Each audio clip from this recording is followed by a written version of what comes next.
Assalamualaikum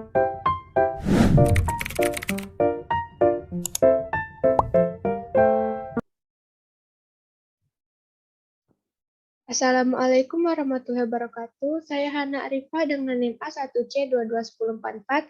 Saya akan membacakan jawaban dari soal UTS Agama. Soal pertama, sebutkan rukun iman, Islam, dan ihsan. Jawabannya, rukun iman ada 6. Yang pertama, iman kepada Allah. Yang kedua, iman kepada malaikat-malaikat Allah. Yang ketiga, iman kepada kitab-kitab Allah. Yang keempat, iman kepada rasul-rasul Allah. Yang kelima, iman kepada hari kiamat. Dan yang keenam, iman kepada kode baik dan kode buruk datangnya dari Allah. Rukun Islam ada 5. Yang pertama, mengucapkan 2 kalimat syahadat. Yang kedua, mendirikan sholat. Yang ketiga, puasa di bulan Ramadan. Yang keempat, membayar zakat. Dan yang kelima, naik haji bagi yang mampu.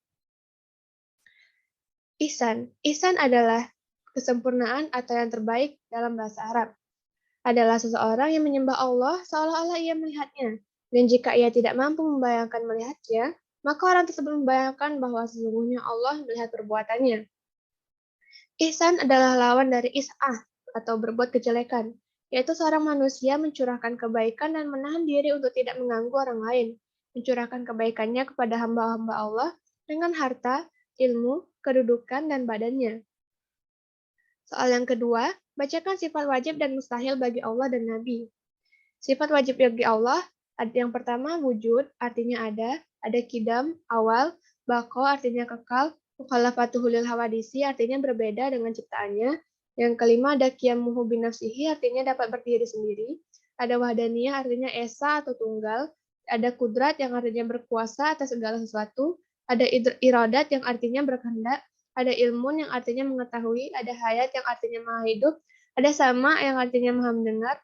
Ada basar yang artinya maha melihat, ada kolam yang artinya berfirman, ada qadiran yang artinya berkuasa, ada muridan yang artinya berkehendak, aliman yang artinya mengetahui, hayan artinya hidup, sami'ah artinya mendengar, basiran artinya melihat, mutakaliman artinya berkata atau berfirman.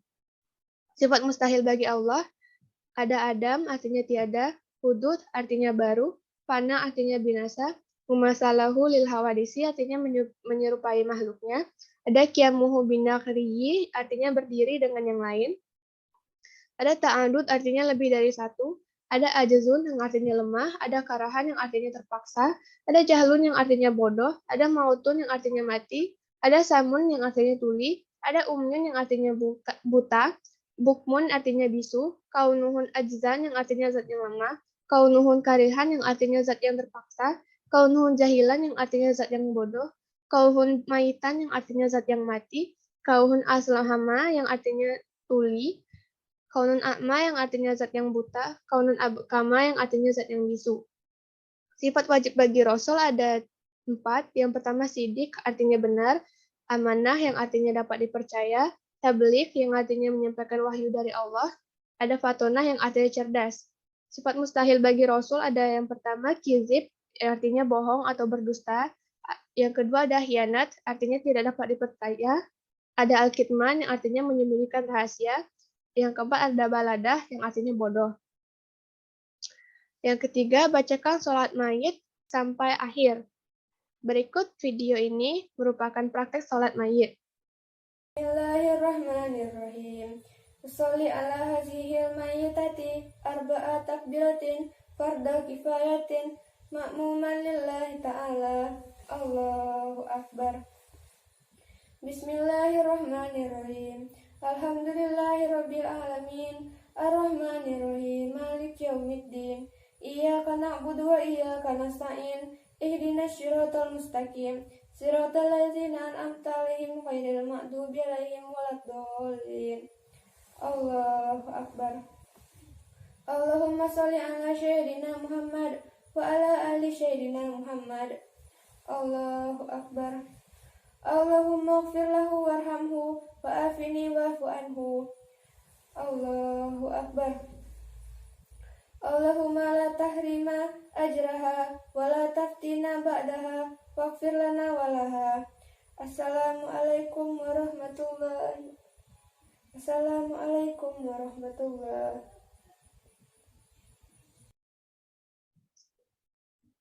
Yang keempat, apakah akidah Ahlus Sunnah wal Jamaah itu? Syekh Muhammad bin Saleh Al-Utsaimin dalam buku Akidah Ahlus Sunnah wal Jamaah menjelaskan hanya akidah yang benar disertai amal saleh yang dapat mengantarkan seseorang muslim kepada kebahagiaan dunia dan akhirat. Akidah Ahlus Sunnah wal Jamaah merupakan aliran terbesar umat muslim di Indonesia bahkan dunia. Ahlus Sunnah wal Jamaah merupakan golongan atau orang-orang yang mengikuti perilaku Nabi Muhammad dan para sahabat sesuai Al-Quran dan Sunnah. Menurut Syekh Hashim Asy'ari dalam kitab Hidayat Ta'liat, kelompok ini terhimpun dalam 4 mazhab, yaitu mazhab Hanafi, mazhab Syafi'i, mazhab Maliki, dan mazhab Hambali. Akidah Ahlus Sunnah wal Jamaah adalah akidah yang bisa dipertanggungjawabkan kebenaran perilaku agamanya kepada Al-Quran dan hadis. Segala hukum yang dipandang harus berdasarkan kepada Al-Quran dan hadis. Adapun 4 hukum akidah Ahlus Sunnah wal Jamaah diantaranya yang pertama ada akidah tauhid, yakni salah satu akidah yang berpangkal pada tafdih dan ta'wil dan mu'bar. Yang kedua ada akidah fikih yang didasari pada 8 mazhabul arba'ah, yaitu Hanafi, Maliki, Syafi'i, Hambali, Sufyan Tsauri, Sufyan bin Umayyah, Abu Ishaq bin Rawahi dan Auzi. Yang ketiga ada akidah negara, yaitu keputusan ijma umat yang menitikberatkan kepada kemaslahatan. Yang keempat ada akidah tasawuf. Tasawuf atau tariqat merupakan yang bersumber kepada Al-Quran dan hadis sahabat Nabi yang dipandang benar. Yang kelima, jelaskan hubungan Islam dan ilmu pengetahuan. Islam adalah agama yang menghargai dan meninggikan derajat orang yang berilmu. Dalam Islam sendiri terkandung ilmu pengetahuan yang tidak terbatas dan terpisah-pisah, seperti halnya masyarakat Barat membagi dan memisahkan ilmu menjadi beberapa cabang. Ilmu pengetahuan dalam Islam tersusun dalam kesatuan dan bahkan dalam Al-Quran sendiri terkandung ilmu pengetahuan di dalamnya. Sebagaimana Allah menyebutkan dalam Al-Quran tentang orang-orang yang berilmu, berpikir, dan berakal. Dalam sudut pandang Islam, ilmu sendiri diartikan sebagai pengetahuan yang diperoleh berdasarkan ijtihad atau hasil pemikiran mendalam para ulama dan ilmuwan muslim yang didasarkan pada Al-Quran dan hadis. Al-Quran dan hadis merupakan pedoman hidup manusia dan di dalamnya terdapat ilmu pengetahuan yang universal. Allah bahkan menurunkan ayat pertama yang berbunyi bacalah, sedangkan kita mengetahui bahwa membaca adalah aktivitas pertama dalam kegiatan ilmiah. Kata ilmu itu sendiri disebut sebanyak 105 kali dalam Al-Quran dan kata asalnya disebut sebanyak 744 kali. Baiklah, sekian tadi video jawaban materi ujian UTS dari saya akhiri. Wassalamualaikum warahmatullahi wabarakatuh. Thinking of you.